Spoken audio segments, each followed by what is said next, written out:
Bai, Karuso txakurra duzu, gure lagun handienetako bat. Berarekin primeran biziko zara. Eta zergatik deitzen diote horrela? Egunero kantari biltzen delako. Auzoko guztiak nazkatzen ditu zaunka eta zaunka. Baina berak kantatzen ari dela dio, eta horregatik Karuso deitzen diogu. Karuso, abeslari italiar lutxo famatua izan zen txiki. Informazioa eman aizion Arkakuso aitak, bizitzan bildutako jakinduria ondorengoari pasanaian. Bale, agur guraso maiteak, bizitza estreinatzera noa. Besterik ez paduzu esateko, jauzi egingo dut. Zaindu zaitez, esan zion amak. Zintzoa izan, gehitu zuen aitak. Gurasoek esan bezala, Arkakusotxoak Karusorengan aurkitu zituen abia epela eta eguneroko jana.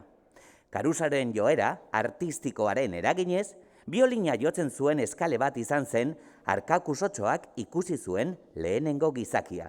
Begira, Arkakuso, esan zion Karusok. Entzuten ari zarenari, musika deitzen diogu. Gizakiek duten trebetasunik zoragarriena. Baldakizu, nik oso ondo abesten dudala? Bai, hori esan didate. Bai, baina gutxik ulertzen dute nik espresatu nahi dudana. Eta Karuso sutsu hasi zen zaunkaka. Eskale biolin joleak harriko skor bat botazion eta Karusok atzera egin zuen astoraturik. Ikusten alduzu, Ikusten? Bai, Karuso, baina arrazoi duzu. Musika hau zoragarria da, bai, zoragarria. Dantzatzeko gogoa sartu zait, Karuso.